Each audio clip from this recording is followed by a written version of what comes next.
Ever felt overwhelmed by life's chaos? The audiobook, Calm is Power, 7 Mental Models to Stay Calm in Any Situation, offers a lifeline. Discover how to harness calmness as your superpower, navigating challenges with unshakable composure. Master 7 game-changing mental models that transform stress into strength. Don't let anxiety hold you back. Unlock your potential for clarity, decisiveness, and inner peace. Your journey to a calmer, more powerful you starts here. Before we go on, I invite you to download the free bundle, which contains the ebook version of this book and an executive summary of all the chapters with the key takeaways. Studies show that engaging with content through multiple formats significantly enhances learning and retention. Click on the first link in the description to claim your free bundle now and maximize your learning potential. Now it's free, but it won't be for long, so make sure to grab it while you can. Chapter 1: The Calm Advantage. In a world that seems to be constantly spinning faster, where chaos and uncertainty reign supreme, there exists a hidden superpower that can set you apart from the crowd. It's not a flashy skill or a groundbreaking innovation. It's something far more subtle, yet infinitely more powerful: calmness. Imagine standing in the eye of a storm, watching the world whirl around you in frenzied motion, while you remain perfectly still, perfectly focused. This is the essence of the calm advantage. It's the ability to maintain your composure when everyone else is losing theirs, to think clearly when others are clouded by emotion, and to act decisively when paralysis grips those around you. But what exactly is this calm advantage, and why is it so crucial in today's fast-paced world? At its core, calmness is not merely the absence of stress or anxiety. It's a state of mind that allows you to operate at your peak performance, regardless of external circumstances. It's the mental clarity that enables you to see solutions where others see only problems. It's the emotional stability that helps you navigate treacherous waters with grace and poise. Consider for a moment the last time you faced a crisis. Perhaps it was a high-stakes presentation at work, a heated argument with a loved one, or an unexpected financial setback. How did you react? Did you feel your heart racing, your palms sweating, your thoughts scattered like leaves in a windstorm? Or were you able to take a deep breath, center yourself, and approach the situation with a clear mind? The difference between these two reactions is the difference between being at the mercy of your circumstances and being in control of your response. It's the difference between reacting impulsively and responding thoughtfully. And ultimately, it's the difference between merely surviving life's challenges and thriving in the face of adversity. But here's the thing: calmness isn't just a nice-to-have trait. In today's competitive landscape, it's becoming increasingly essential. As the pace of change accelerates and the complexity of our world increases, those who can maintain their composure have a distinct edge. They make better decisions, foster stronger relationships, and achieve their goals with greater efficiency and effectiveness. Think about the leaders you admire most. Chances are they possess an unshakable sense of calm, even in the face of tremendous pressure. They're the ones who can rally a team during a crisis, negotiate complex deals with grace, and inspire confidence in others through their steady demeanor. This is the calm advantage in action. But perhaps you're thinking, that's all well and good, but I'm not naturally calm. I tend to get stressed easily. How can I develop this superpower? The good news is that calmness is not an innate trait that you either have or don't have. It's a skill that can be cultivated and strengthened over time, much like a muscle. This book is your guide to developing that skill. Through the 7 mental models presented in the following chapters, you'll learn practical strategies to cultivate calmness in any situation. But before we dive into those models, let's explore what you can expect to achieve as you begin this journey. First and foremost, you'll start to understand the true significance of calmness as a source of power. You'll begin to see how staying composed can give you a competitive edge in both your personal and professional life. This shift in perspective alone can be transformative, as it reframes calmness from a passive state to an active force for positive change. As you progress through the book, you'll also begin to recognize how composure enhances your decision-making abilities and improves your relationships. You'll start to notice that when you remain calm, you're able to think more clearly, consider multiple perspectives, and arrive at better solutions. In your interactions with others, you'll find that your calmness has a ripple effect, helping to diffuse tense situations and foster more productive conversations. Perhaps most importantly, you'll begin to apply basic techniques to cultivate calmness in your daily life. These initial steps might seem small at first, a few deep breaths here, a moment of mindfulness there, but they lay the foundation for profound change. But what about the long-term benefits? What can you expect if you continue to practice and refine these skills over time? The potential for growth is truly remarkable. With consistent practice, you'll develop sustained emotional resilience. This means that not only will you be able to handle stressful situations more effectively, but you'll also bounce back more quickly from setbacks. You'll find yourself less rattled by life's ups and downs, maintaining your equilibrium even in turbulent times. Your professional and personal performance will likely see a significant boost as well. As you become known for your consistent calmness, you may find new opportunities opening up. Leaders often seek out individuals who can remain composed under pressure, recognizing the value they bring to high-stakes situations. Perhaps most excitingly, you'll start to see challenges in a new light. Instead of feeling overwhelmed or defeated by obstacles, you'll approach them with a composed mindset that allows you to see opportunities where others see only problems.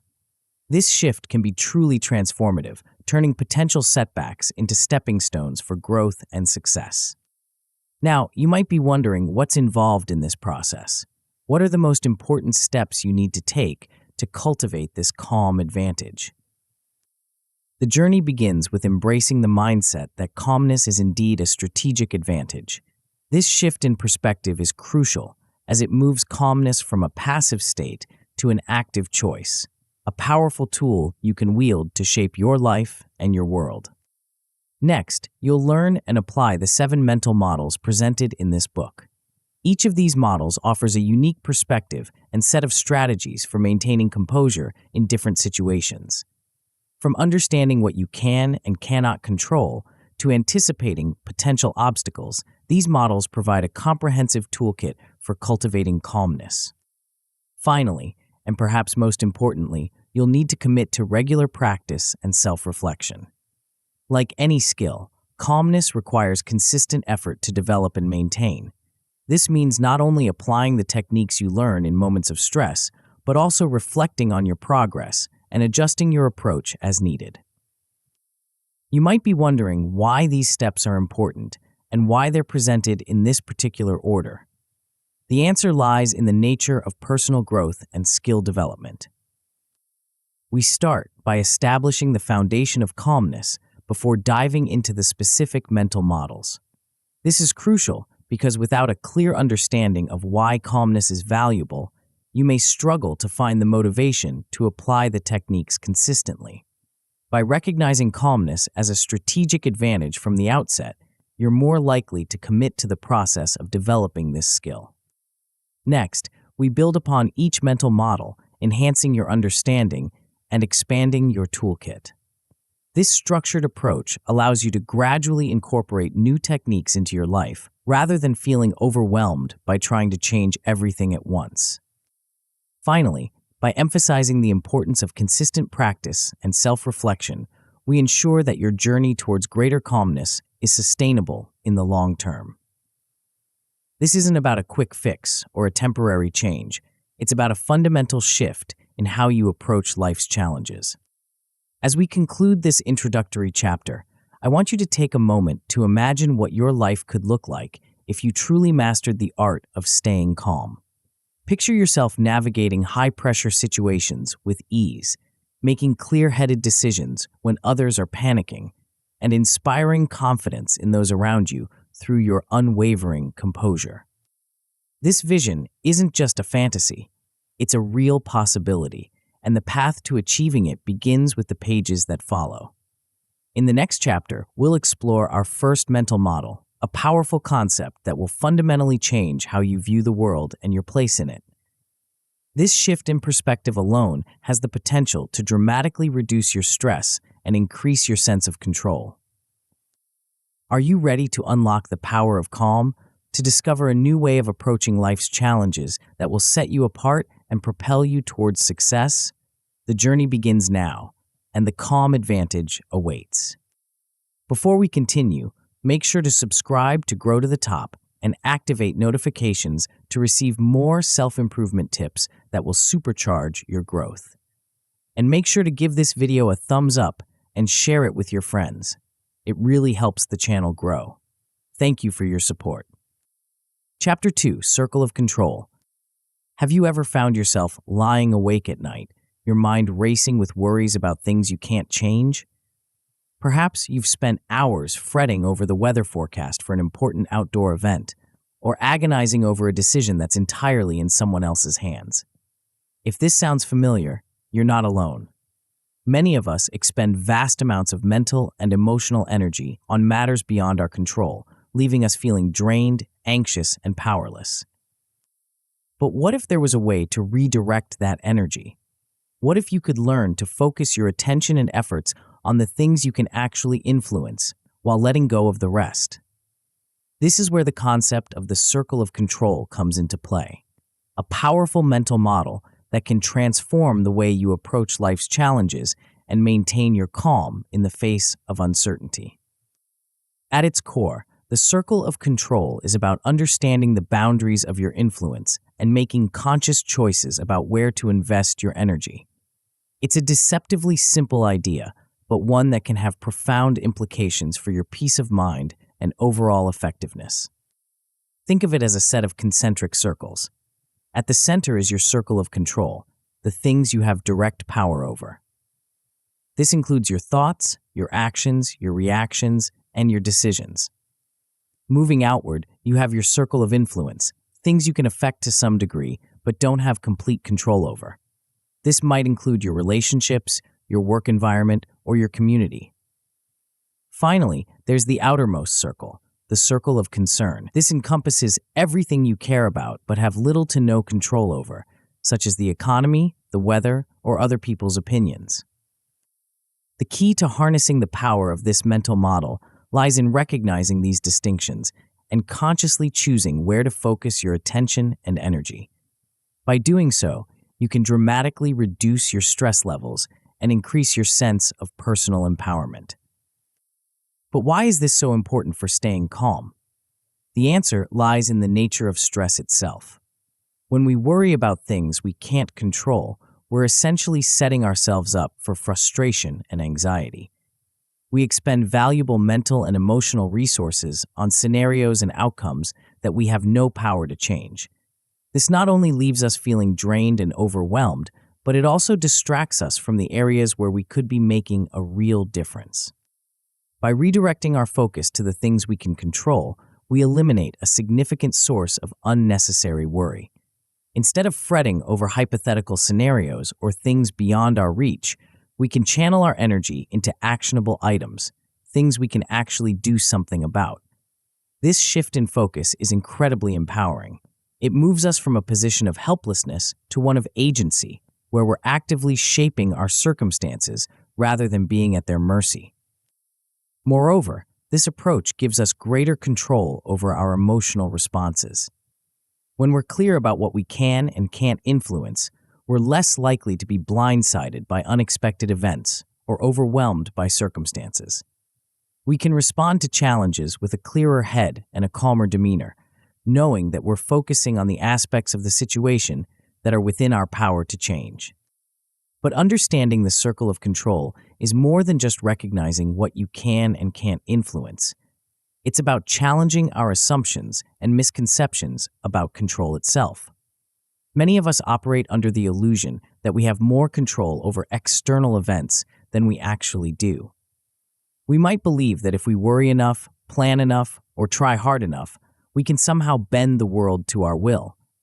This illusion of control can be comforting in the short term, but it ultimately sets us up for disappointment and stress when things don't go as planned. On the flip side, Some of us underestimate our sphere of influence, believing we're powerless in situations where we actually do have some control.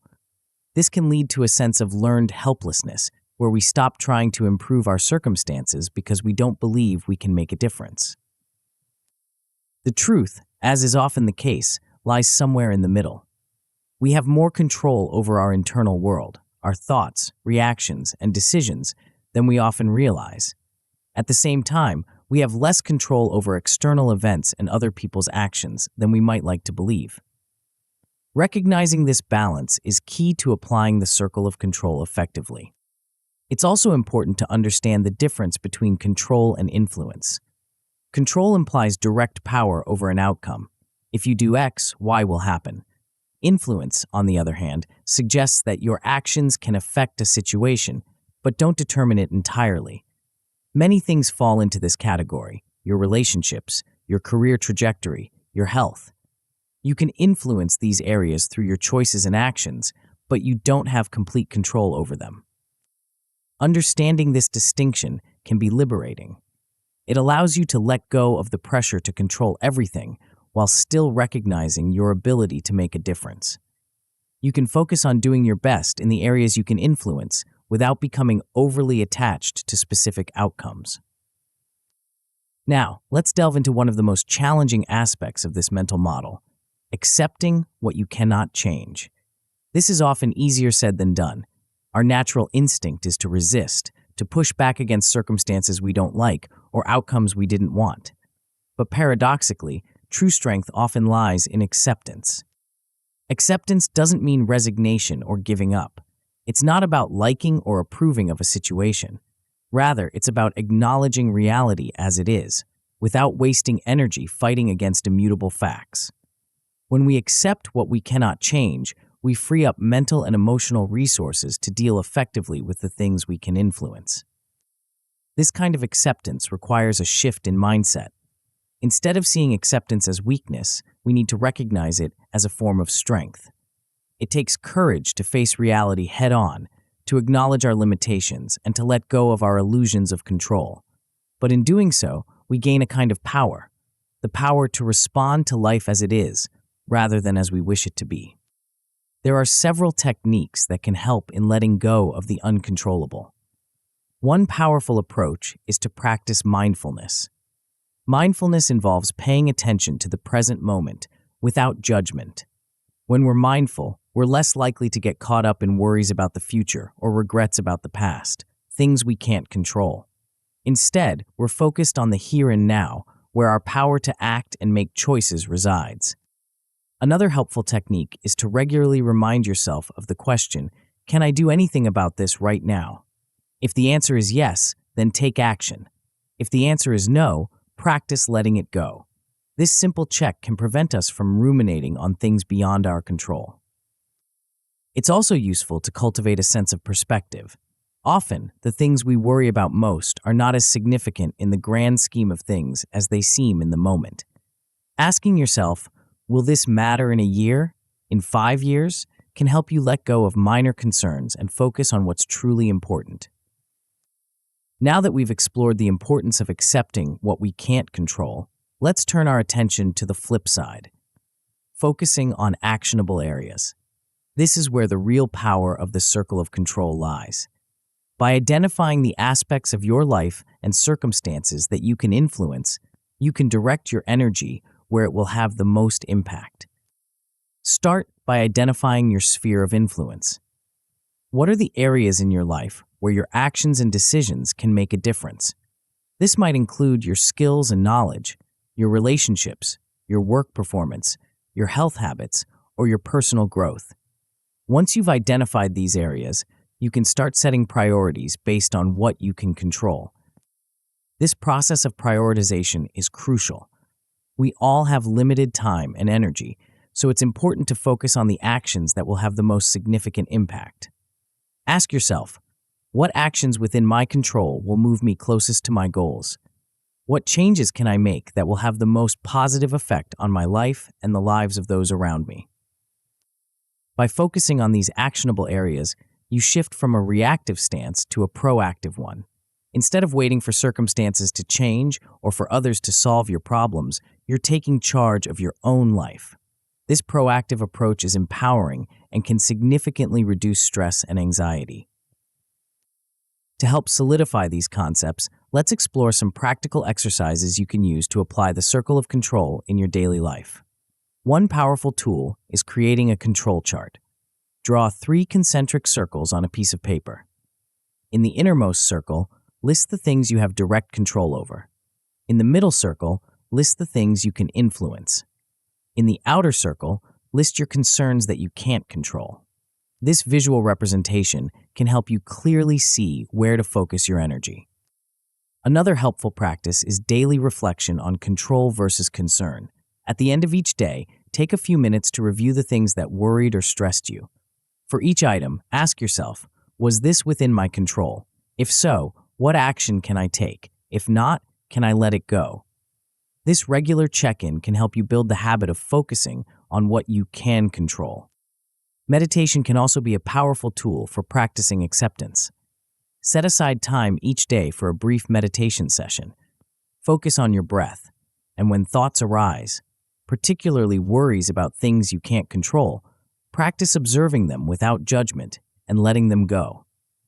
Over time, this can help you develop greater equanimity in the face of uncontrollable circumstances.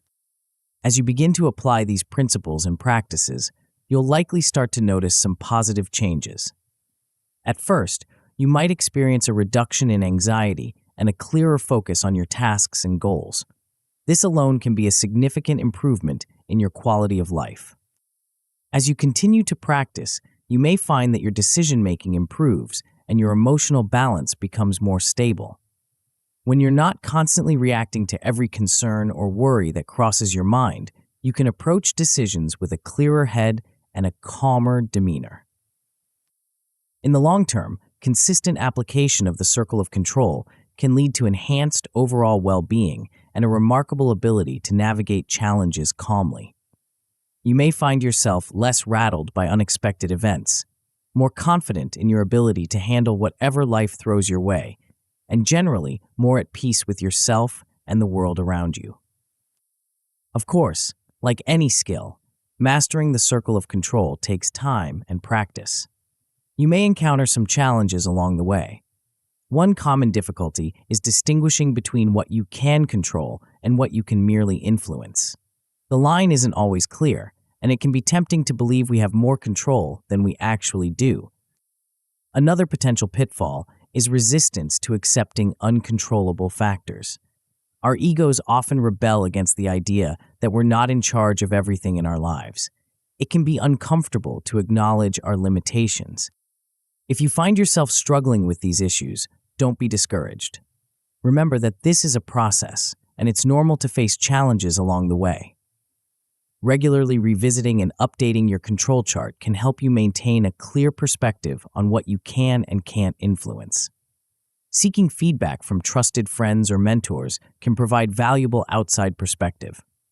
And continuing to practice mindfulness can enhance your ability to accept what you can't change. As we conclude this chapter, take a moment to reflect on how the circle of control might apply to your life. What areas have you been expending energy on that are outside your control? Where could you redirect that energy to make a real difference? By mastering this mental model, you're taking a significant step towards greater calm and effectiveness in your life. But the journey doesn't end here.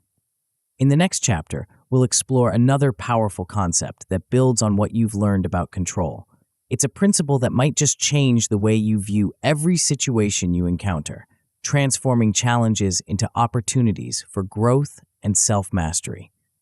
Are you ready to unlock the next level of calm? Chapter 3, the 10-90 Rule.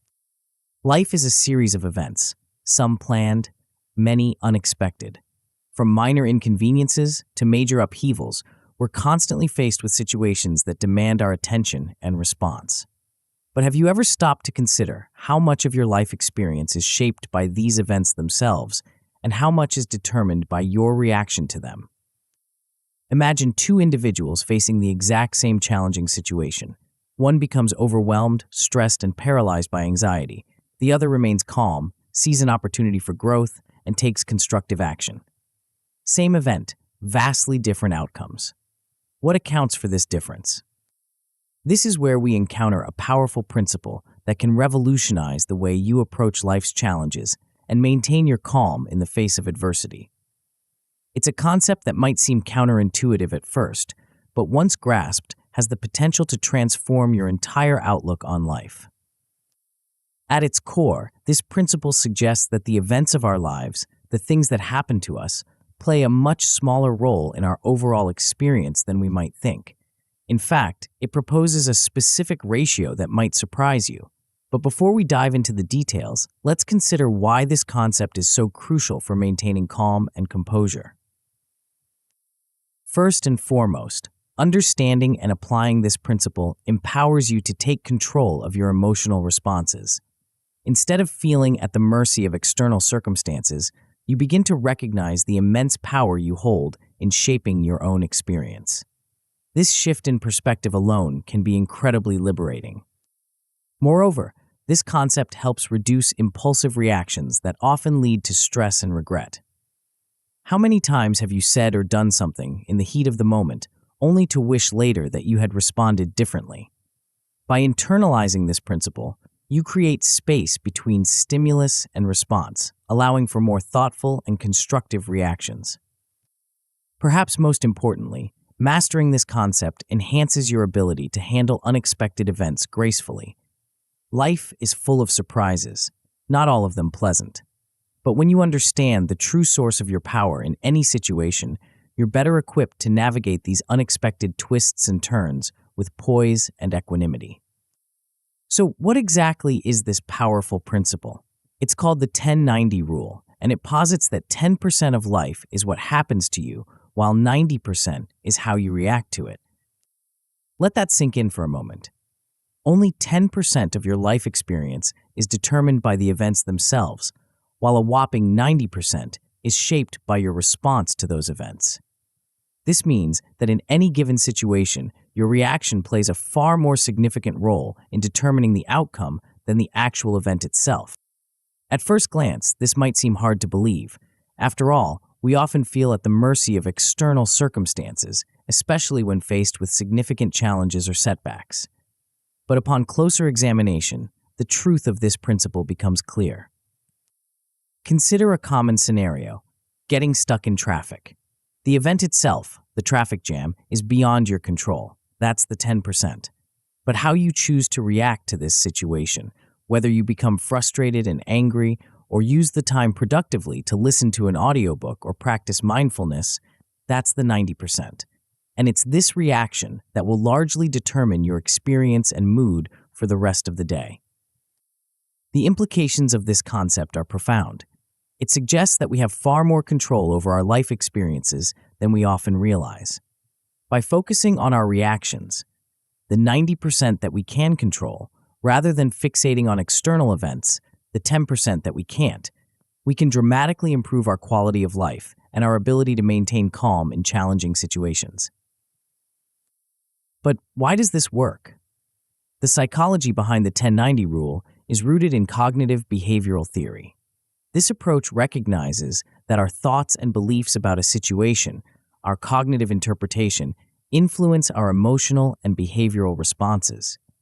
In other words, it's not the events themselves that cause our stress or emotional turmoil, but rather our perception and interpretation of those events. By recognizing this, we open up the possibility of changing our responses. Instead of automatically reacting based on ingrained habits or knee-jerk emotions, we can learn to pause, reassess, and choose a more constructive response. Of course, understanding this concept intellectually is one thing. Applying it in real-life situations is another. The key lies in reframing your responses. This process begins with identifying your automatic negative reactions. We all have them, those default responses that kick in when we're faced with challenges or setbacks. Maybe you tend to catastrophize, imagining the worst possible outcomes. Or perhaps you fall into self-blame, berating yourself for things beyond your control. Recognizing these patterns is the first step towards changing them. Pay attention to your thoughts and feelings when faced with difficult situations. What's your go-to response? Once you've identified these automatic reactions, you can begin to challenge and change them. One powerful technique for reframing your responses is to pause before reacting. This might sound simple, but it's surprisingly effective. When faced with a challenging situation, take a deep breath, count to 10. Give yourself a moment to step back from your immediate emotional response and consider the situation more objectively. During this pause, ask yourself some key questions. Is my initial reaction helpful or constructive? Is there another way to look at this situation? What would a calm, rational response look like? This brief moment of reflection can make all the difference in how you ultimately respond to the situation. As you practice this pause, you can begin to develop a more thoughtful response strategy. This might involve reframing the situation in a more positive or neutral light, considering the long-term consequences of your reaction, or focusing on aspects of the situation that you can control or influence. Remember, the goal isn't to suppress your emotions or pretend that challenging situations don't affect you. Rather, it's about choosing how to channel those emotions and what actions to take in response. By doing so, you can significantly influence the outcomes of various situations in your life. Consider how positive reactions can impact situations. When you respond to challenges with calm and composure, you're better able to think clearly and make sound decisions. This, in turn, often leads to better outcomes. Moreover, your calm demeanor can have a ripple effect, influencing those around you and potentially de-escalating tense situations. This principle of influencing outcomes through reaction extends to your relationships as well. By responding thoughtfully rather than reacting impulsively, you can build stronger, more positive connections with others. Think about how differently a conversation might go if you respond to criticism with curiosity and openness rather than defensiveness, or if you meet a loved one's frustration with empathy rather than anger. Perhaps most powerfully, mastering your reactions allows you to turn setbacks into opportunities for growth. When you're not overwhelmed by negative emotional reactions, you're better able to see the lessons in challenging situations. You can ask yourself, what can I learn from this? How can I use this experience to become stronger or more skilled? To truly internalize the 10-90 rule and reap its benefits, regular practice is essential. There are several practical exercises you can incorporate into your daily routine to help you master this principle. Mindfulness practices can be particularly effective in improving your reaction time and quality. By cultivating present moment awareness, you become more attuned to your thoughts and emotions, making it easier to catch automatic reactions before they take over. Even a few minutes of mindfulness meditation each day can make a significant difference. Journaling is another powerful tool. Keep a record of situations that trigger strong reactions in you, noting both the event and your response. Over time, you'll start to see patterns in your reactions, making it easier to anticipate and modify them. You might also journal about alternative ways you could have responded to situations, reinforcing more constructive reaction patterns. Role-playing scenarios can also be helpful, especially for preparing for anticipated challenging situations. Practice different ways of responding to hypothetical events, focusing on maintaining calm and choosing constructive reactions. This mental rehearsal can make it easier to respond effectively when similar situations arise in real life. As you begin to apply the 10-90 rule in your life, you'll likely start to notice some positive changes. At first, you might simply become more aware of your reactions, catching yourself in the midst of automatic responses. This increased awareness alone can lead to reduced stress, as you realize how much of your emotional turmoil stems from your reactions rather than external events. As you continue to practice, you may find your relationships improving. By responding more thoughtfully to others, you create space for more positive interactions and deeper connections. You might also notice enhanced problem-solving skills as you're able to approach challenges with a clearer, calmer mind. With consistent practice, you can achieve a level of mastery over your emotional responses that leads to consistent calmness. This doesn't mean you'll never feel upset or stressed, but rather that you'll be able to navigate even intense emotions with grace and composure. Of course, like any significant change, mastering the 10-90 rule comes with its challenges. You might find yourself struggling to break habitual reactions, especially in triggering situations. It's important to remember that these habits have often been formed over years or even decades, so changing them takes time and patience. You might also experience frustration with slow progress. In our instant gratification culture, it's easy to become discouraged when we don't see immediate results. Remember that this is a process, and even small improvements can have significant impacts over time. If you find yourself facing these challenges, there are several strategies you can employ.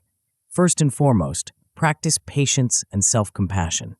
Treat yourself with kindness as you learn and grow. Celebrate small victories and view setbacks as learning opportunities rather than failures. Consider seeking support from a coach or therapist who can provide guidance and accountability as you work on changing your reaction patterns.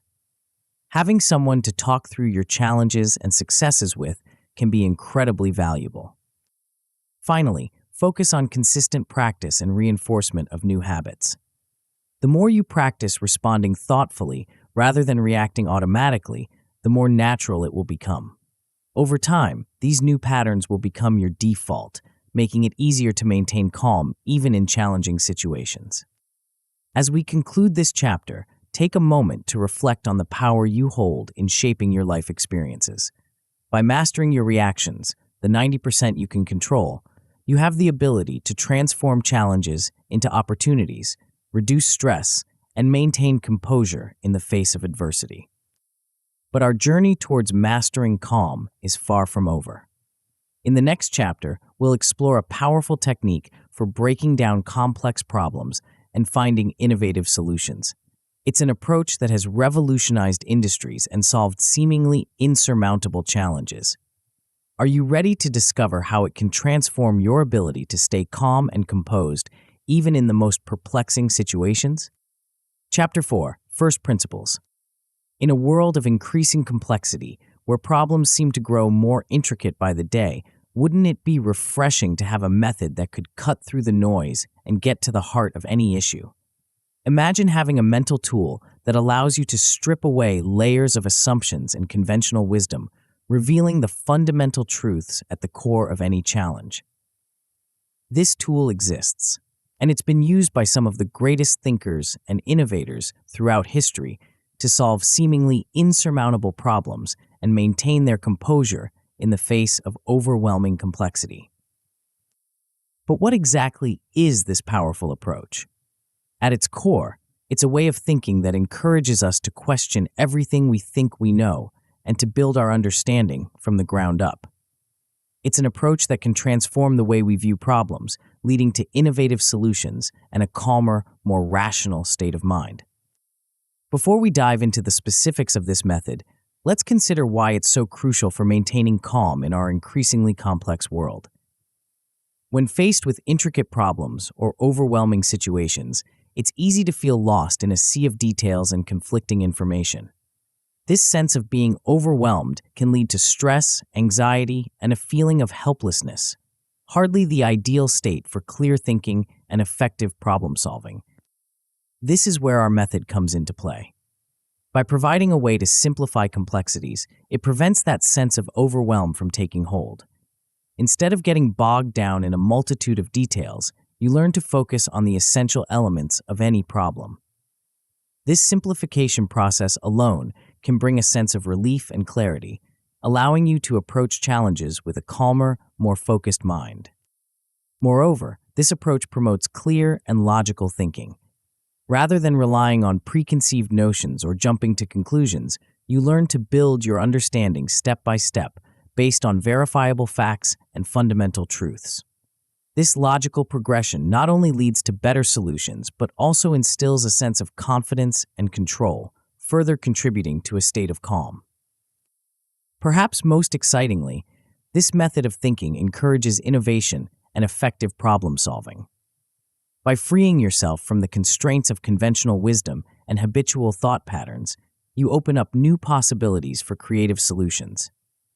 This ability to think outside the box and come up with novel approaches can be incredibly empowering, reducing stress and boosting your confidence in the face of challenges.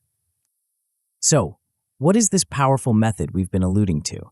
It's called first principles thinking, and it's been used by great thinkers from Aristotle to Elon Musk to break down complex problems and find innovative solutions. At its essence, first principles thinking involves deconstructing a problem or situation to its most fundamental components, the first principles that form the foundation of our understanding. These principles are the basic, self-evident truths that cannot be deduced from any other proposition or assumption. By starting with these foundational elements, we can build our understanding and solutions from the ground up, free from the biases and limitations of conventional thinking. The concept of first principles has a rich historical background, dating back to ancient Greek philosophy. Aristotle described first principles as the first basis from which a thing is known. In other words, they are the fundamental building blocks of knowledge and understanding. But how does first principles thinking differ from our usual way of approaching problems? Most of the time, we rely on what's called analogous thinking. We look at what's been done before, make comparisons to similar situations, and base our solutions on existing knowledge and methods. While this can be useful in many situations, it can also limit our thinking and prevent us from seeing new possibilities. First principles thinking, on the other hand, encourages us to question everything, even our most basic assumptions. Instead of asking, what's been done before, we ask, what's truly possible? This approach frees us from the constraints of conventional wisdom and opens up new avenues for innovation and problem solving. The benefits of this foundational understanding are numerous. By breaking problems down to their core elements, we gain a deeper, more comprehensive understanding of the issues at hand. This not only leads to better solutions, but also gives us a greater sense of control and confidence in our ability to handle complex situations. So how do we actually apply first principles thinking to break down complex problems? The process begins with identifying the problem or situation you want to understand. Then, you start to deconstruct it, peeling away layers of assumptions and preconceived notions until you reach the fundamental truths at its core. One effective technique for this deconstruction process is to continually ask, why? Like a curious child, keep questioning each answer until you reach a basic truth that can't be reduced any further. This process can be challenging, as it often requires us to confront and question beliefs we may have held for a long time. As you deconstruct the problem, it's crucial to be aware of your own assumptions and biases. We all have them. They're the mental shortcuts our brains use to make sense of the world. But in first principles thinking, these assumptions can be obstacles to clear understanding. Try to identify and set aside your preconceptions, approaching the problem with fresh eyes. Throughout this process, your goal is to focus on fundamental truths, facts that are verifiable and indisputable. These truths form the foundation upon which you'll build your understanding and solutions. Once you've broken the problem down to its fundamental components, the next step is to build solutions from the ground up. This is where the real power of first principles thinking becomes apparent. By starting with basic truths and building logically from there, you can create solutions that aren't constrained by conventional thinking or existing methods. This reconstruction process encourages creativity and innovation. Without the limitations of how things have always been done, you're free to explore new possibilities and come up with truly novel solutions. This can be incredibly empowering, especially when dealing with complex or seemingly insurmountable problems. Applying these principles to real-world situations requires practice and persistence. It's not always easy to break free from habitual thinking patterns, but the results can be transformative. Whether you're dealing with a personal challenge, a professional problem, or a broader societal issue, first principles thinking can provide a fresh perspective and lead to innovative solutions. To help internalize this approach, there are several practical exercises you can try. One effective method is to take a current problem you're facing and analyze it using first principles. Start by clearly stating the problem, then begin the deconstruction process. What are the fundamental elements of this issue? What assumptions are you making? What are the verifiable facts? Another useful exercise is to practice challenging assumptions through questioning. Take a commonly held belief or a standard way of doing things and start asking, why? Why is it done this way? What are the underlying reasons? Are these reasons still valid? This practice can help you develop the habit of questioning and looking beyond surface-level explanations. Group discussions can also be a valuable way to practice deconstruction. Gather with friends or colleagues and choose a topic or problem to analyze. As a group, work to break it down to its fundamental components. The diverse perspectives in a group setting can help uncover assumptions or biases that might not be apparent to an individual. As you begin to apply first principles thinking in your life, you'll likely start to see some positive outcomes. At a basic level, you may find that you have a better understanding of problems, leading to reduced stress and anxiety. Complex issues that once seemed overwhelming become more manageable when broken down into their fundamental components. With continued practice, you may notice enhanced problem-solving skills and an increased capacity for innovation. You'll be able to approach challenges from new angles, coming up with creative solutions that others might miss. This can be incredibly empowering, boosting your confidence and reducing stress in the face of complex problems. At its best, mastery of first principles thinking can give you the ability to tackle even the most complex challenges calmly and effectively. You'll have a reliable method for breaking down any problem, no matter how intricate, and building up solutions based on fundamental truths. This can bring a sense of calm and control even in the most challenging situations. Of course, like any new skill, applying first principles thinking can come with its challenges. One common difficulty is identifying core principles. It's not always easy to strip away layers of assumptions and get to the fundamental truths of a situation. You might find yourself struggling to determine what truly qualifies as a first principle. Another potential issue is the tendency to revert to habitual thinking patterns. Our brains are wired to take mental shortcuts, and it can be challenging to consistently question our assumptions and approach problems from first principles. You might find yourself slipping back into analogous thinking or relying on conventional wisdom without realizing it. If you encounter these challenges, don't be discouraged. There are several strategies you can use to overcome them. First, commit to continuous practice in deconstruction exercises. Like any skill, first principles thinking gets easier with practice. The more you work at breaking down problems and questioning assumptions, the more natural it will become. Seeking diverse perspectives can also be incredibly helpful. Engage in discussions with people from different backgrounds or fields of expertise. Their unique viewpoints can help you identify assumptions or biases you might have missed and provide new angles for approaching problems. Consider keeping a checklist of questions to help you challenge assumptions. This might include prompts like, "What evidence do I have for this belief?" Or, "What would happen if the opposite were true?" Having these questions readily available can help you maintain a first principles approach, even when you're tempted to fall back on habitual thinking. As we conclude this chapter, take a moment to reflect on the power of first principles thinking. By breaking down complex problems to their most basic elements, you've gained a tool for maintaining calm and clarity in the face of overwhelming challenges. You've learned to question assumptions, focus on fundamental truths, and build solutions from the ground up. But our journey towards mastering calm is far from over.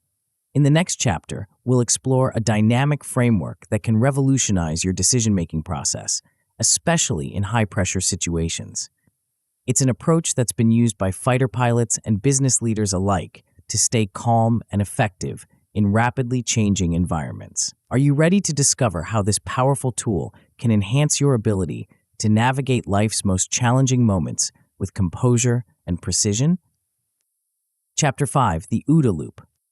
In the heat of a crucial moment, when the pressure is mounting and decisions need to be made quickly, how do you maintain your composure? What if there was a method, a structured approach that could guide you through even the most chaotic situations, helping you to stay calm and make effective choices? Imagine having a mental framework that allows you to process information rapidly, adapt to changing circumstances on the fly, and take decisive action with confidence. This isn't just a hypothetical scenario. Such a framework exists, and it's been used by individuals in high-stakes environments to maintain their cool and make split-second decisions that can mean the difference between success and failure. But before we dive into the specifics of this powerful tool, let's consider why it's so crucial for maintaining calm in high-pressure situations. When we're faced with stress or chaos, our natural tendency is often to freeze up or react impulsively. Neither of these responses is particularly helpful when quick, effective action is needed. What we need instead is a clear, structured process that can guide us through the fog of uncertainty and help us make sound decisions. This is where our framework comes into play.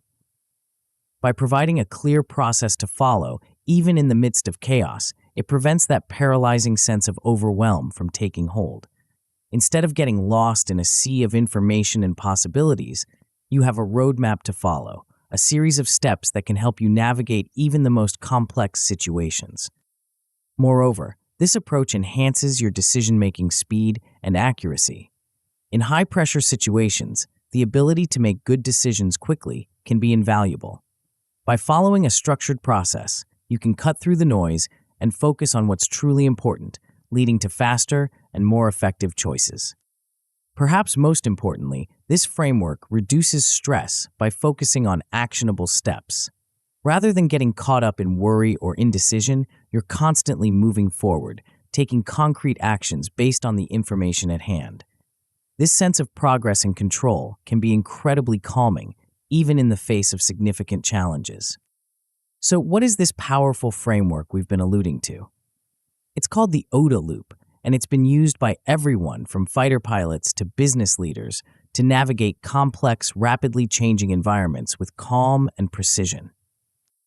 The OODA loop stands for observe, orient, decide, and act.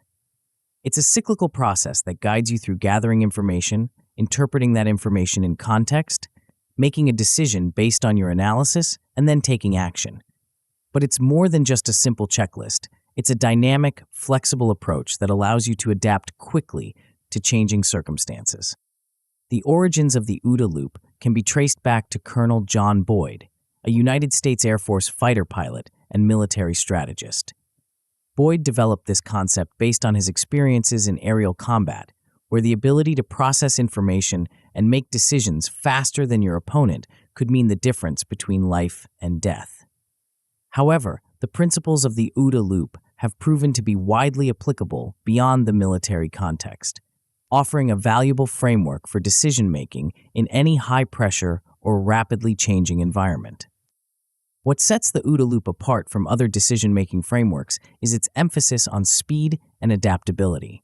In dynamic environments, the situation is constantly changing. The OODA loop recognizes this reality and encourages continuous reassessment and adjustment. It's not a one-and-done process, but a constant cycle of observation, orientation, decision, and action. This cyclical nature is what makes the OODA loop so powerful in maintaining calm under pressure. Instead of getting overwhelmed by the need to make a perfect decision, you're constantly gathering information, adjusting your understanding, and taking action. This ongoing process helps you stay engaged and focused rather than paralyzed by indecision or stress. Let's break down each component of the OODA loop to understand how it functions in practice. The first step is observe. This involves gathering information about your environment and the situation at hand. In this phase, the goal is to take in as much relevant data as possible. This could involve using all your senses, consulting various sources of information, or leveraging technology to gather data. Effective observation requires more than just passive reception of information. It involves active scanning of your environment, looking for relevant cues and signals. It's about enhancing your situational awareness, being attuned to what's happening around you and how it might affect your objectives. One key challenge in the observation phase is avoiding information overload. In today's world, we're often bombarded with more information than we can effectively process. The skill lies in discerning what information is truly relevant and filtering out the noise. This ability to focus on what's important is crucial for maintaining calm in high-pressure situations. The second step of the OODA loop is orient. This is where you interpret the information you've gathered, putting it into context and making sense of what you've observed. Orientation involves analyzing the data, recognizing patterns, and understanding how the current situation relates to your goals and previous experiences. This phase is heavily influenced by your mental models, the frameworks and beliefs through which you interpret the world. These models are shaped by your cultural traditions, genetic heritage, and past experiences. The orient phase is where you bring these models to bear on the current situation, but it's also where you might need to adjust those models based on new information. Effective orientation requires the ability to see beyond your own biases and preconceptions. It involves considering multiple perspectives and being open to new interpretations of the data. This flexibility of mind is crucial for adapting to rapidly changing situations and maintaining calm in the face of unexpected developments. The third step is decide. Based on your observations and orientation, you now need to make a choice about how to proceed. This doesn't necessarily mean making a final decision about your ultimate goal, but rather deciding on the next action to take based on your current understanding of the situation. Decision-making in the OODA loop is about balancing speed with accuracy. In high-pressure situations, there's often a tension between the need to act quickly and the desire to gather more information. The OODA loop helps navigate this tension by encouraging quick, iterative decisions rather than waiting for perfect information. This approach to decision-making can be incredibly calming in stressful situations. Instead of feeling paralyzed by the weight of making a big, irreversible decision, you're making smaller, manageable choices that move you forward. Each decision becomes an opportunity to gather more information and refine your approach. The final step of the OODA loop is act. This is where you implement your decision, taking concrete steps based on your observations, orientation, and decision. The action phase is crucial because it's where your decisions translate into real-world effects. Effective action in the OODA loop isn't just about executing your plan. It also involves monitoring the outcomes of your actions and preparing for the next cycle of the loop. As you act, you're already beginning to observe the results of your actions, feeding into the next iteration of the cycle. This continuous feedback loop is what makes the OODA framework so powerful for maintaining calm in dynamic situations. You're not locked into a single course of action, but constantly adjusting based on new information and the results of your actions. This adaptability can provide a sense of control even in chaotic environments. To truly internalize the OODA loop and reap its benefits, regular practice is essential. There are several practical exercises you can incorporate into your routine to help you master this framework. One effective approach is to engage in simulated scenarios that require quick decision-making. These could be mental exercises where you imagine complex situations and walk through how you would apply the OODA loop, or more structured simulations like decision-making games or role-playing exercises. Time-bound decision-making drills can also be helpful. Set yourself a challenging but realistic scenario and give yourself a limited time to work through the OODA loop. This helps build the skill of making decisions under pressure and can make real-world high-stress situations feel more manageable. Reflective journaling on past decisions is another valuable practice. After making important decisions, take time to write about how you applied or could have applied the OODA loop. What did you observe? How did you orient yourself to the situation? What factors influenced your decision? How effective was your action? This reflection can help you identify areas for improvement and reinforce the OODA process in your mind. As you begin to apply the OODA loop in your life, you'll likely start to notice some positive outcomes. At a basic level, you may find that you have an improved ability to make decisions under pressure. The structured approach of the OODA loop can provide a sense of clarity and direction even in stressful situations. With continued practice, you may develop enhanced adaptability in rapidly changing situations. The cyclical nature of the OODA loop trains you to be constantly observing and adjusting, making you more flexible and responsive to change. This adaptability can be a powerful source of calm in unpredictable environments. At its best, mastery of the OODA loop can lead to calm, effective action even in high-stress environments. You'll have a reliable method for processing information, making decisions, and taking action that you can fall back on even when the pressure is on. This can bring a sense of confidence and control, allowing you to maintain your composure in challenging situations. Of course, like any skill, applying the OODA loop effectively can come with its challenges. One common pitfall is the tendency to skip steps due to haste, especially in high-pressure situations. You might find yourself jumping straight from observe to act, bypassing the crucial orient and decide phases. Another potential issue is becoming stuck in one phase of the loop. For example, you might get caught in analysis paralysis during the orient phase or hesitate to act after making a decision. These bottlenecks can disrupt the flow of the OODA loop and reduce its effectiveness. If you encounter these challenges, there are several strategies you can use to overcome them. One approach is to practice each phase of the loop individually. Spend time honing your observation skills, working on your ability to orient yourself to new information, practicing decision-making, and becoming more effective at implementing actions. Setting reminders or using mnemonics can help ensure you follow the full loop, especially when you're under pressure. You might create a mental checklist or even use physical cues to remind yourself of each step in the process. Seeking feedback on your decision-making process can also be invaluable. Discuss your approach with mentors or colleagues, or consider working with a coach who can help you refine your application of the OODA loop. External perspective can help you identify blind spots and improve your effectiveness. As we conclude this chapter, take a moment to reflect on the power of the OODA loop. By providing a structured yet flexible approach to decision-making, it offers a powerful tool for maintaining calm and effectiveness in high-pressure situations. You've learned to observe your environment, orient yourself to the information at hand, make decisions based on your analysis, and take action while constantly reassessing and adjusting. But our exploration of mental models for maintaining calm is not yet complete. In the next chapter, we'll delve into a philosophical approach that has guided individuals through life's challenges for thousands of years. It's a perspective that can fundamentally change how you view external events and your own responses to them.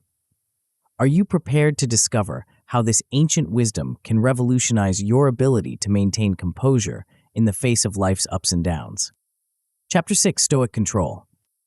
In a world that often feels chaotic and unpredictable, wouldn't it be liberating to possess an unwavering sense of inner peace? Imagine facing life's ups and downs with equanimity, your emotional state steady as a rock amidst turbulent waters. This isn't just a fanciful notion, but a real possibility, one that has been explored and practiced for thousands of years. There exists a philosophy, an approach to life, that teaches us to find calm not by controlling the external world, but by mastering our internal responses.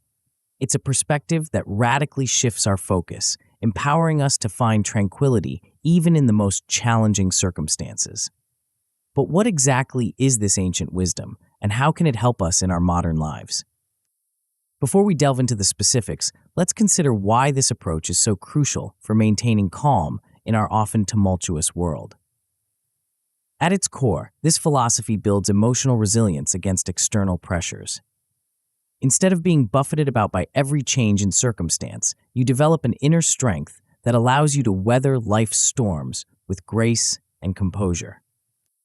Moreover, This approach enhances self-mastery and personal growth.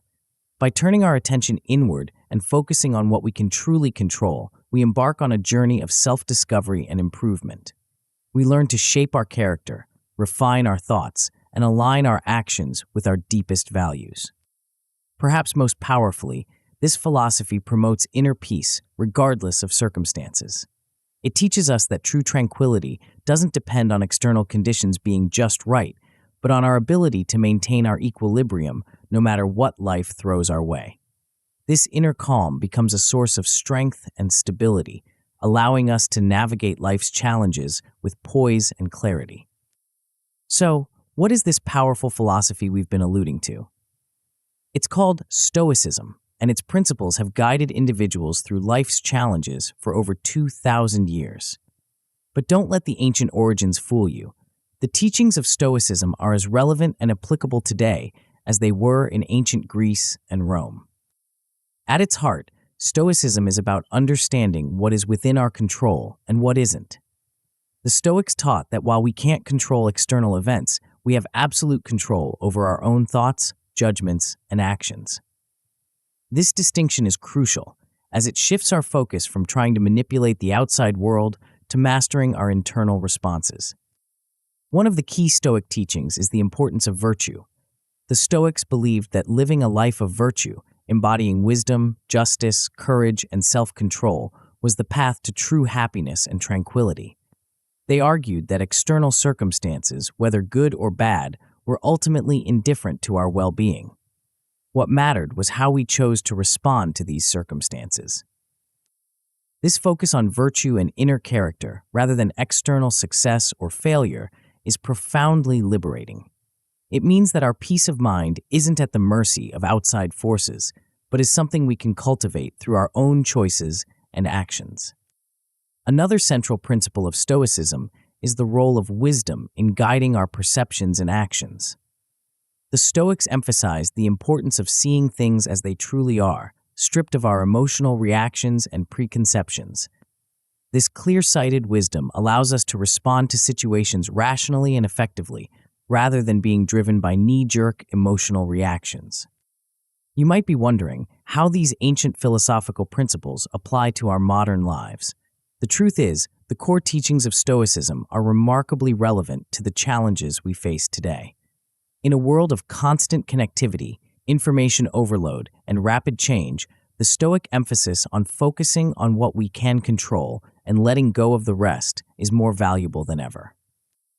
Consider how often we stress about things beyond our influence, the actions of others, the state of the economy, or global events.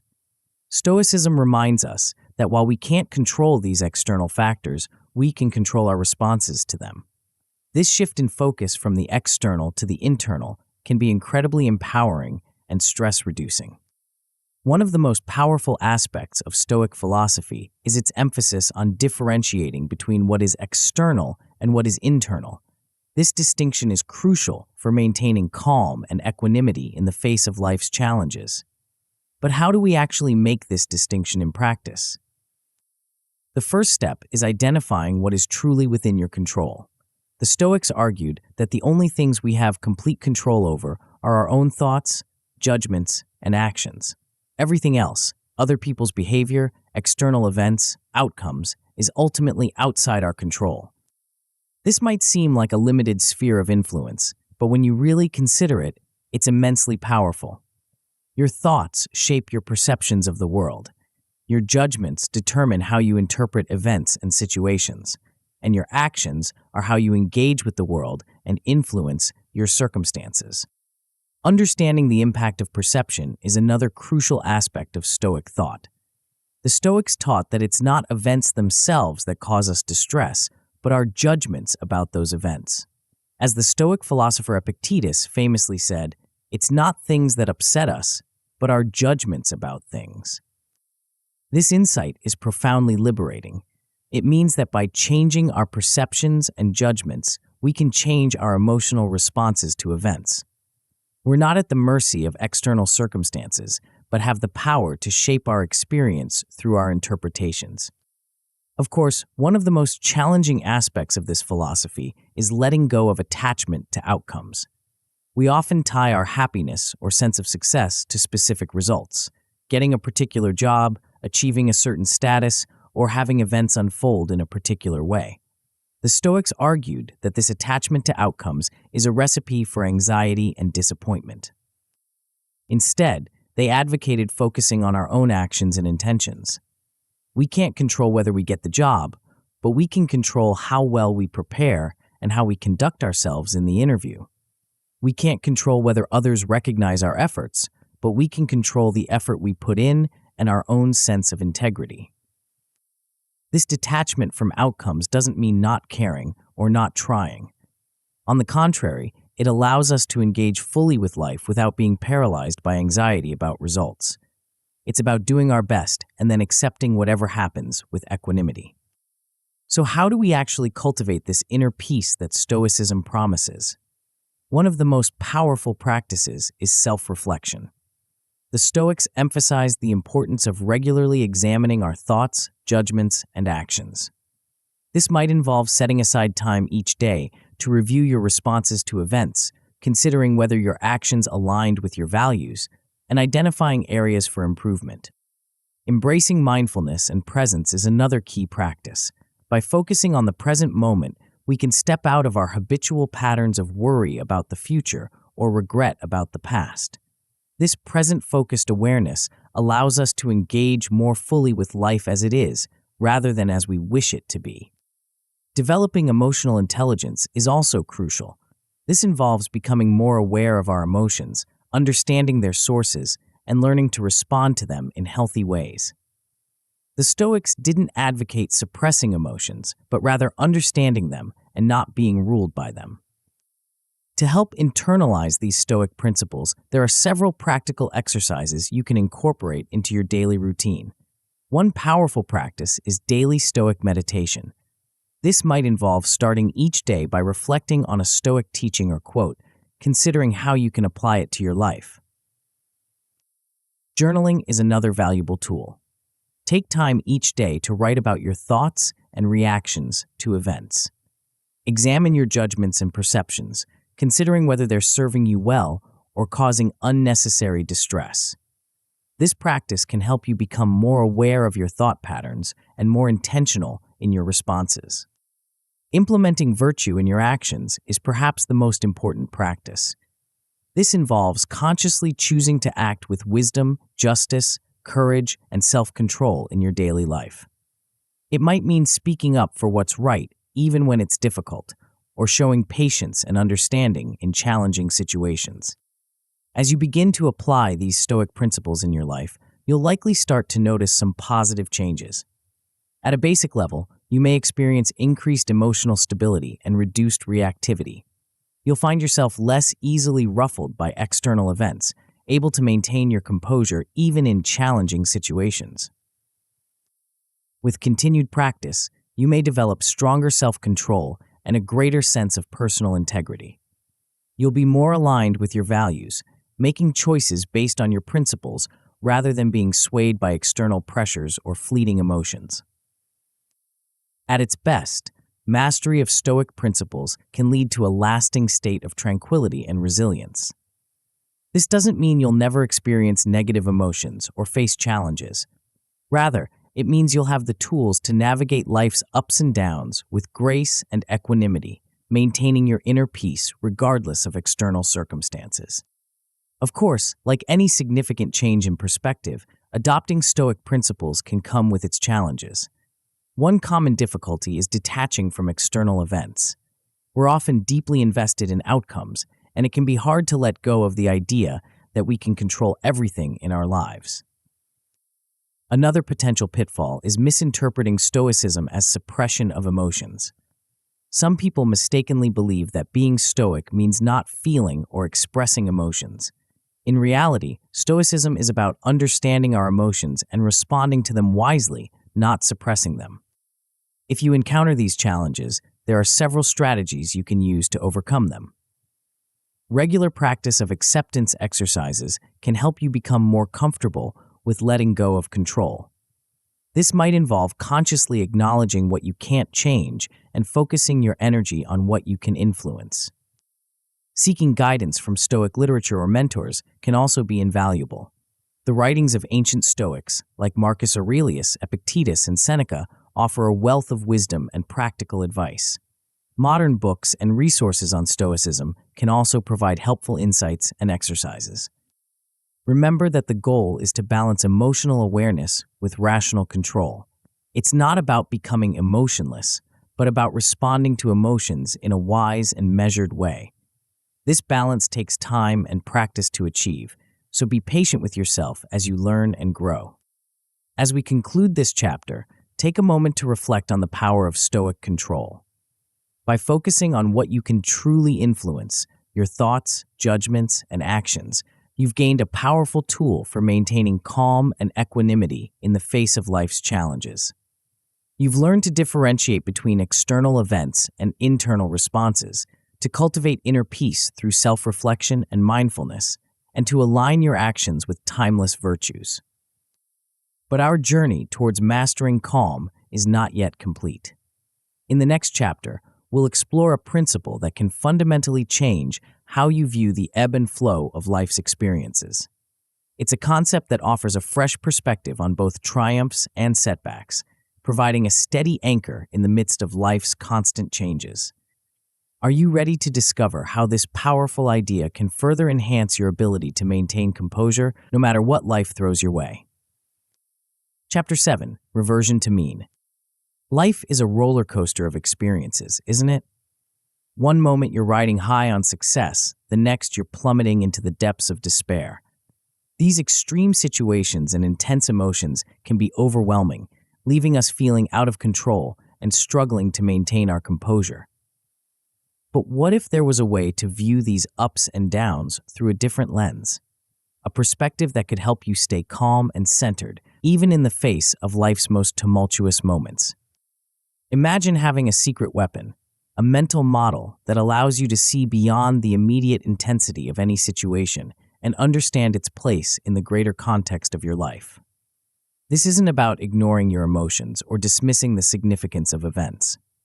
Rather, it's about gaining a broader perspective that can help you navigate both the peaks and valleys of life with greater equanimity.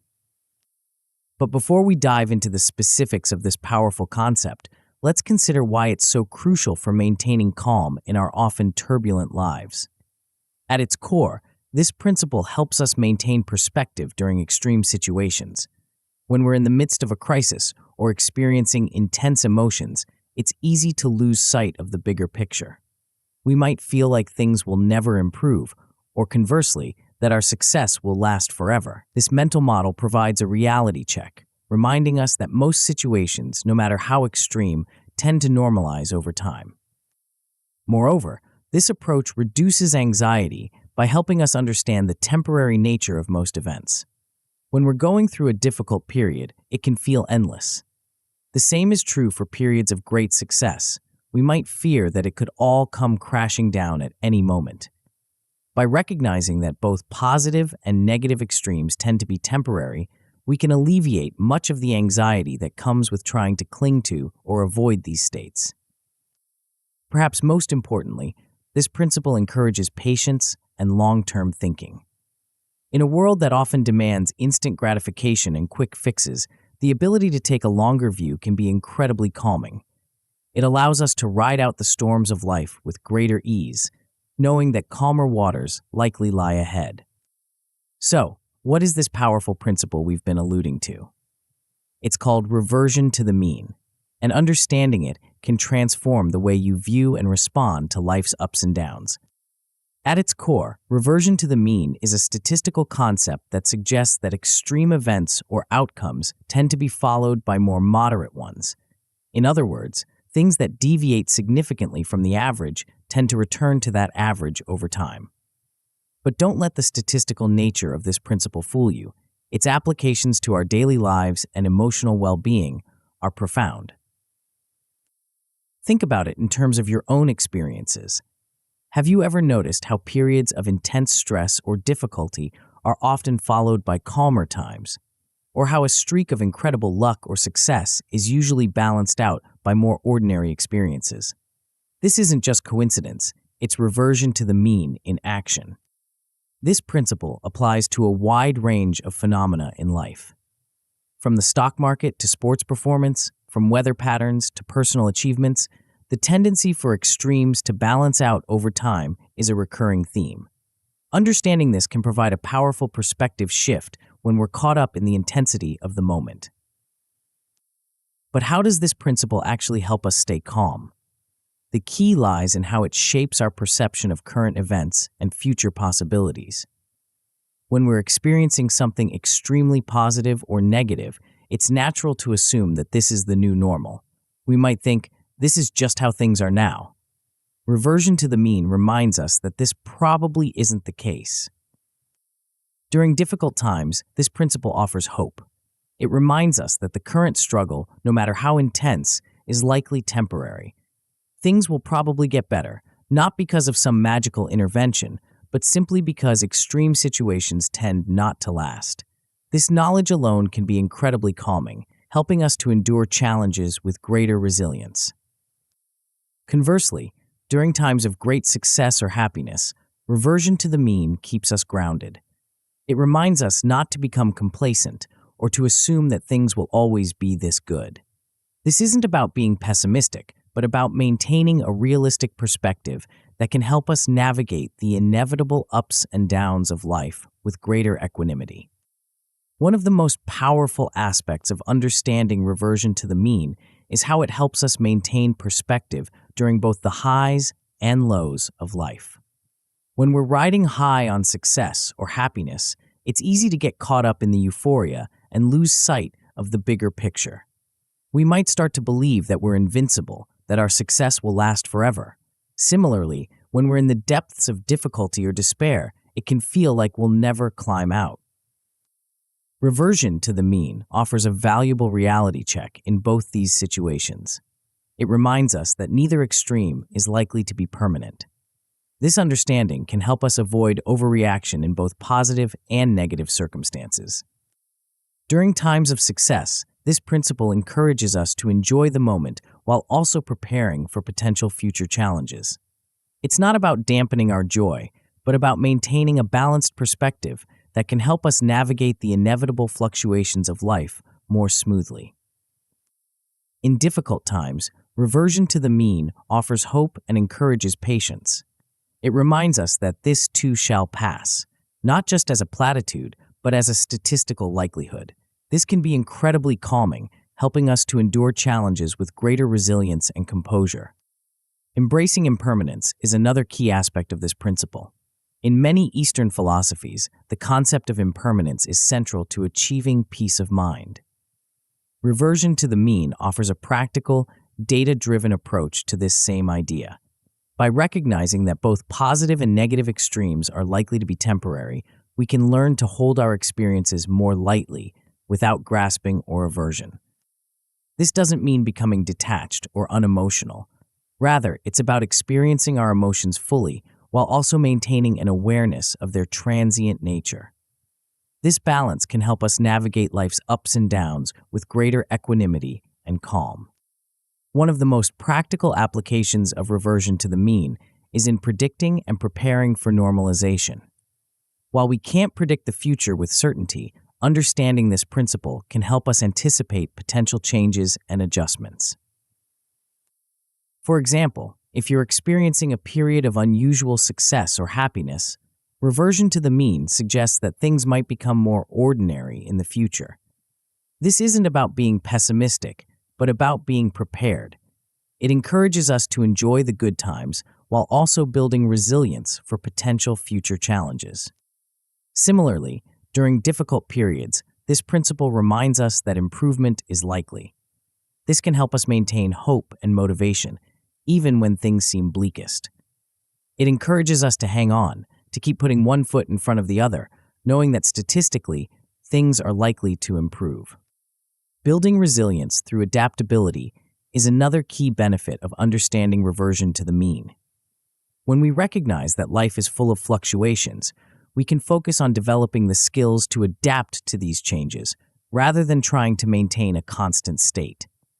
This adaptability is a crucial component of emotional resilience and can significantly enhance our ability to remain calm in the face of life's challenges. Moreover, extremes, both positive and negative, often offer valuable lessons. When we understand reversion to the mean, we can approach these extreme situations with curiosity rather than anxiety. What can we learn from this unusually challenging or successful period? How can we use these insights to better navigate future fluctuations? To help internalize the principle of reversion to the mean and reap its benefits, there are several practical exercises you can incorporate into your daily life. One powerful practice is tracking emotional and situational patterns. Keep a journal where you note significant events and your emotional responses to them. Over time, you'll likely start to see patterns of fluctuation and reversion, reinforcing your understanding of this principle. Reflective meditation on impermanence can also be incredibly valuable. Set aside time each day to contemplate the transient nature of experiences and emotions. This doesn't mean dismissing your current experiences, but rather holding them in a broader context of ongoing change and fluctuation. Developing contingency plans for fluctuations is another practical application of this principle. When things are going well, consider how you might handle potential future challenges. When things are difficult, think about how you'll capitalize on improvements when they come. This proactive approach can help you feel more in control and better prepared for life's inevitable ups and downs. As you begin to apply the principle of reversion to the mean in your life, you'll likely start to notice some positive changes. At a basic level, you may experience better emotional regulation during stressful times. The knowledge that difficult periods are likely to improve can provide a sense of hope and calm, even in challenging circumstances.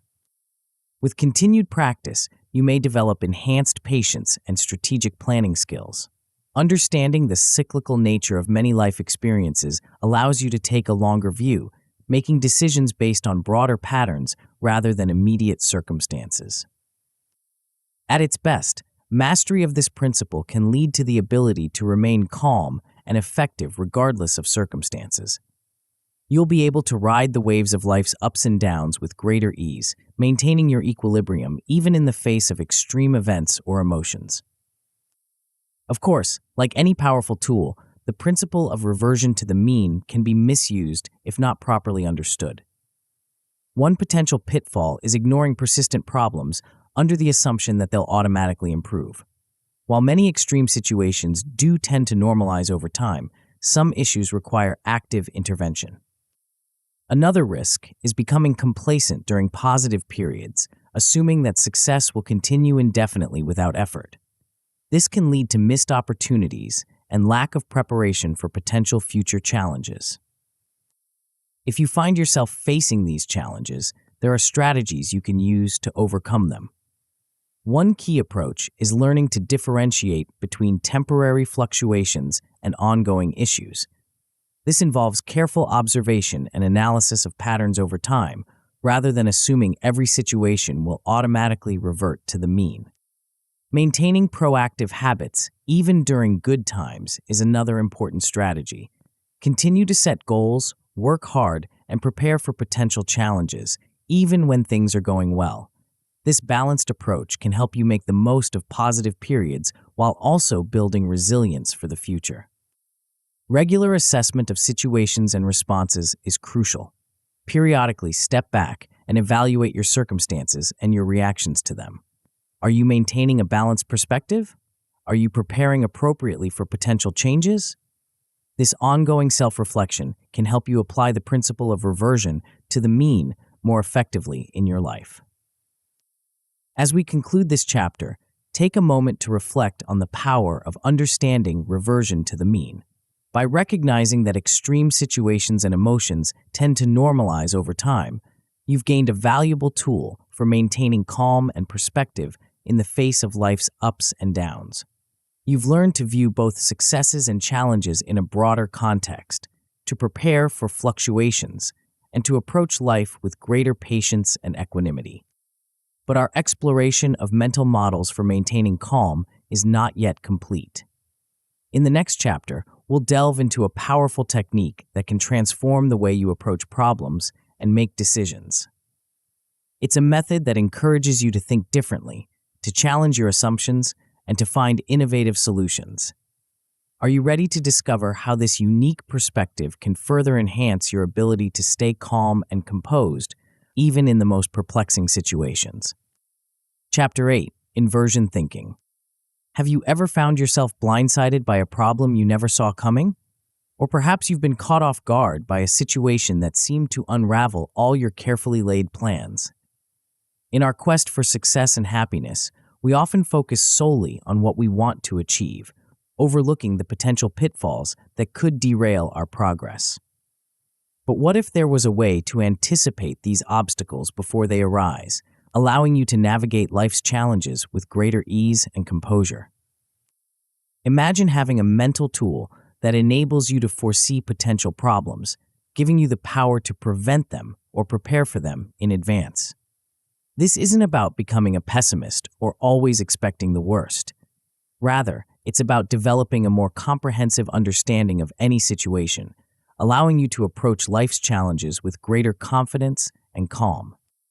Before we delve into the specifics of this powerful technique, let's consider why it's so crucial for maintaining calm in our often unpredictable lives. At its core, this approach prepares you for potential challenges. By considering what could go wrong, you're less likely to be caught off guard when obstacles do arise.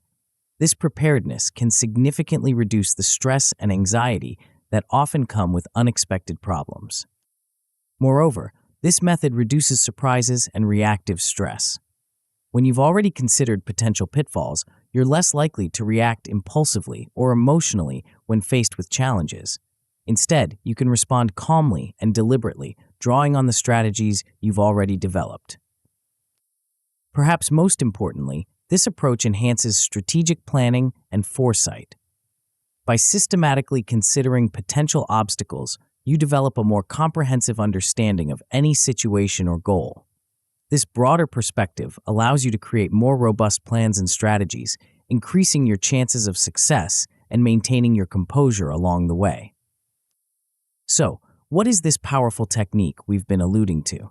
It's called inversion thinking, and it has the potential to transform the way you approach problems and maintain your calm in the face of life's challenges. At its essence, inversion thinking involves approaching problems by examining what could go wrong. Instead of asking, "How can I achieve my goal?" you ask, "What would cause me to fail?" This reversal of perspective can reveal insights and potential pitfalls that might otherwise be overlooked. The power of thinking in reverse lies in its ability to challenge our assumptions and broaden our perspective. When we focus solely on how to achieve our goals, we can develop tunnel vision, overlooking potential obstacles or alternative viewpoints. Inversion forces us to consider a wider range of possibilities, leading to more comprehensive and robust strategies. This approach isn't new. In fact, it has a rich history in various fields. The ancient Stoic philosophers practiced a form of inversion they called premeditatio malorum, or premeditation of evils. They would regularly contemplate worst-case scenarios as a way to prepare themselves mentally and emotionally for life's challenges. In more recent times, successful investors like Charlie Munger have championed inversion as a powerful decision-making tool. Munger famously said, "All I want to know is where I'm going to die, so I'll never go there." This humorous statement encapsulates the essence of inversion thinking. By identifying what you want to avoid, you can more effectively pursue what you want to achieve. The psychological benefits of anticipating obstacles are significant. When we proactively consider what could go wrong, we reduce the element of surprise when challenges do arise. This preparedness can significantly decrease stress and anxiety, allowing us to maintain our composure in difficult situations. Moreover, the process of thinking through potential problems can increase our confidence and sense of control. Even if we can't prevent every possible issue, knowing that we've considered and prepared for various scenarios can provide a sense of calm and readiness. One of the key aspects of inversion thinking is identifying potential triggers that could disrupt your calm or derail your plans. This process begins with recognizing your personal stressors. What situations or events tend to upset your equilibrium? What types of problems or challenges do you find particularly difficult to handle? By honestly assessing your vulnerabilities, you can begin to develop strategies to address them. This self-awareness is crucial for maintaining calm in the face of challenges. When you know your triggers, you're better equipped to either avoid them or prepare yourself to handle them effectively. Once you've identified your personal stressors, the next step is to analyze situations for potential pitfalls. This involves looking at your goals or plans and systematically considering what could go wrong. What obstacles might you encounter? What assumptions are you making that could prove false? This analysis isn't about being pessimistic or expecting failure. Rather, it's about being thorough and realistic in your planning. By considering potential problems in advance, you're better prepared to handle them if they do arise, and you may even be able to prevent some issues altogether. A useful exercise in this process is creating a comprehensive list of negatives. For any goal or situation, try to list out everything that could potentially go wrong. Don't censor yourself or worry about being too negative. The goal here is to be as thorough as possible. This list becomes a powerful tool for developing preventive strategies and contingency plans.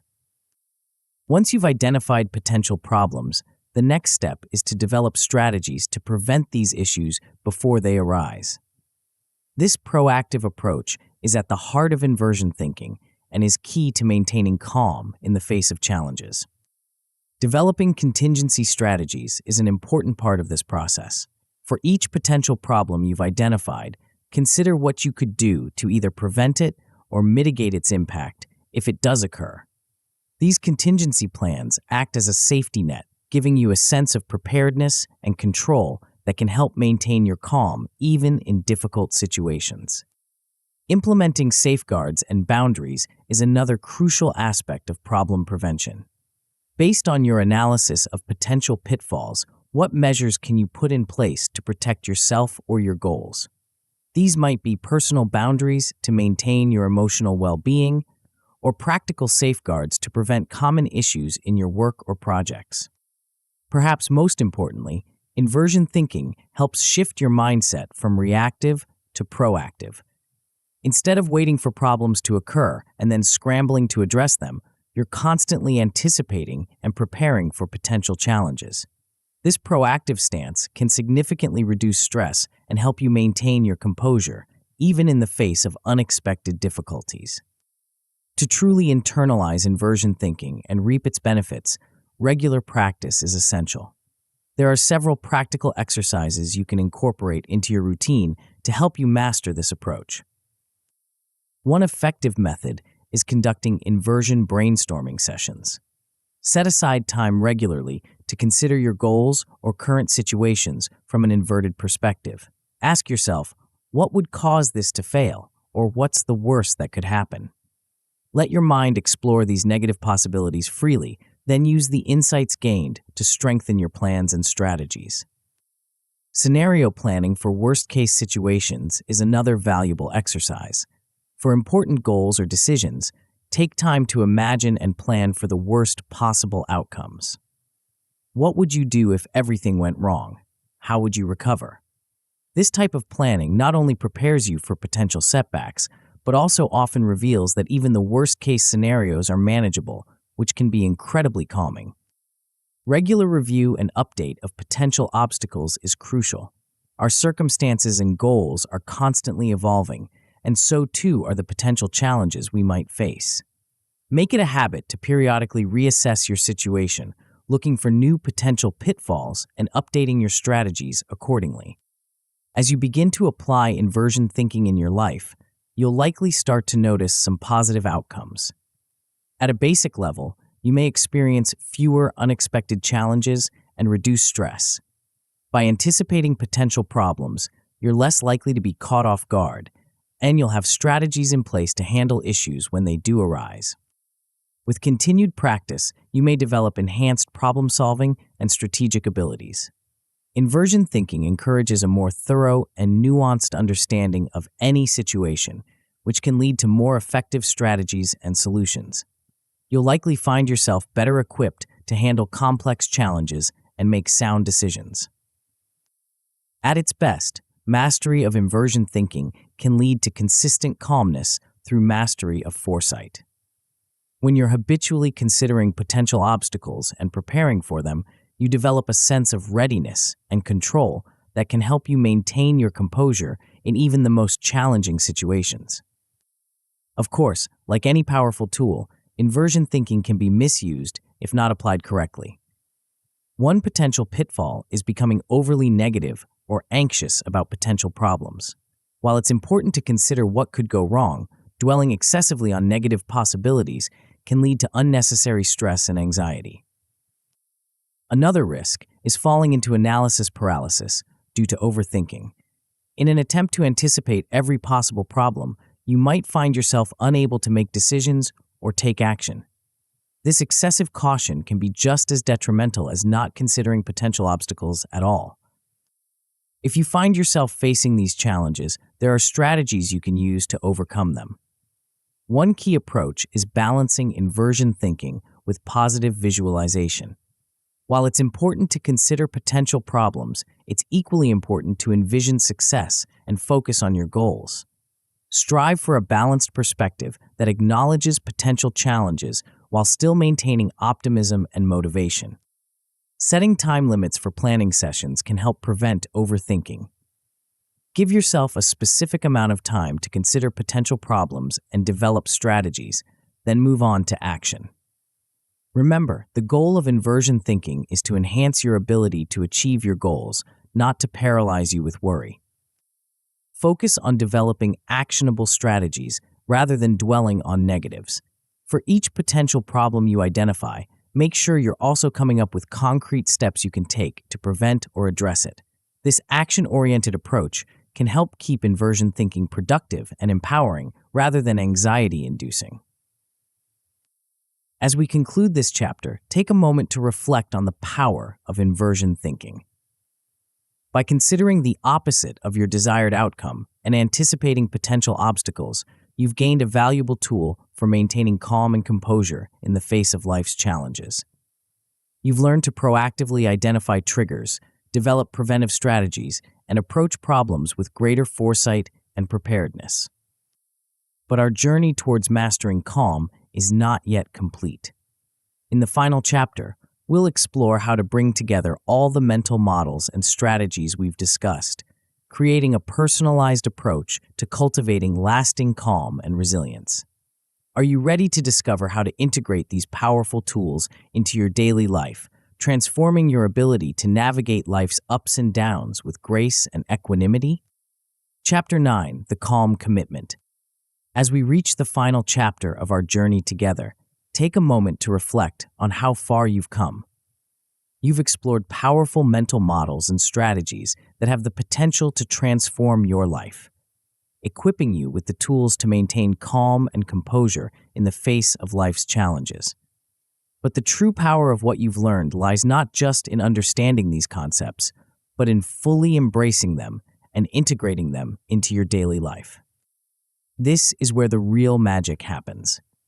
This is where you make the calm commitment, a personal pledge to embrace calmness not just as a fleeting state, but as a core value that guides your actions, decisions, and interactions.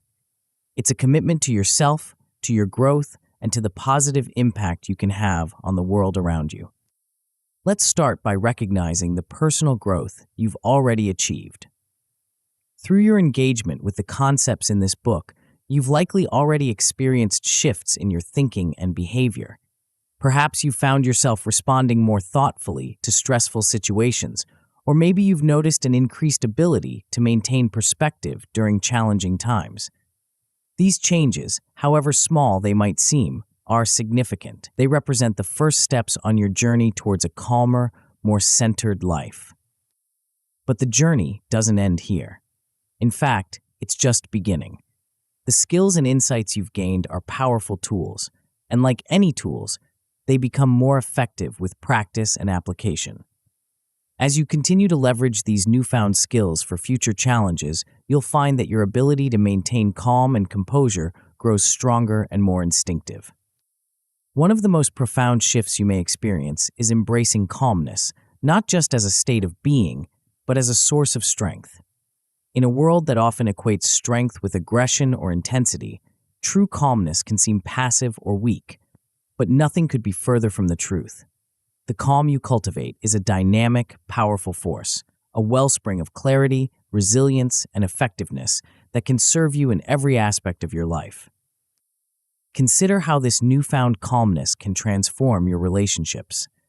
When you approach interactions with composure, you create space for more meaningful, authentic communication. Instead of reacting impulsively to others' words or actions, you can respond thoughtfully and empathetically. This shift alone can dramatically improve your connections with others, whether in personal relationships, professional settings, or casual interactions.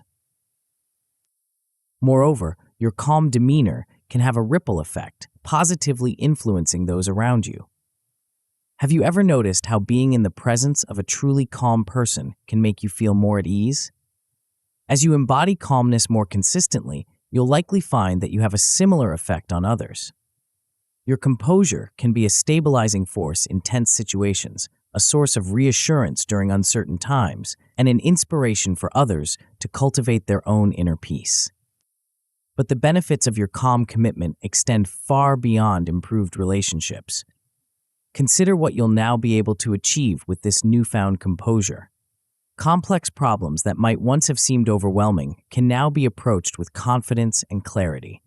Your ability to break down challenges, consider multiple perspectives, and maintain focus, even in stressful situations, will serve you well in tackling even the most daunting tasks. Stressful situations that might once have thrown you off balance can now be navigated with greater ease. Instead of being swept up in the chaos of the moment, you can draw on your inner calm to respond effectively and maintain your equilibrium.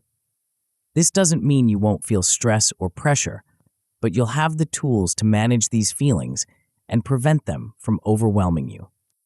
Perhaps most excitingly, you may find that you're able to achieve your goals with increased focus and efficiency. When you're not constantly battling stress or anxiety, you free up enormous amounts of mental and emotional energy. This energy can be channeled into pursuing your ambitions, whether they're personal, professional, or spiritual. The calm you cultivate becomes a foundation for growth and achievement in all areas of your life. Of course, like any significant change, fully embracing calmness as a core value requires ongoing practice and dedication. The mental models and strategies you've learned are powerful, but their true potential is realized through consistent application over time. This is where your commitment comes into play.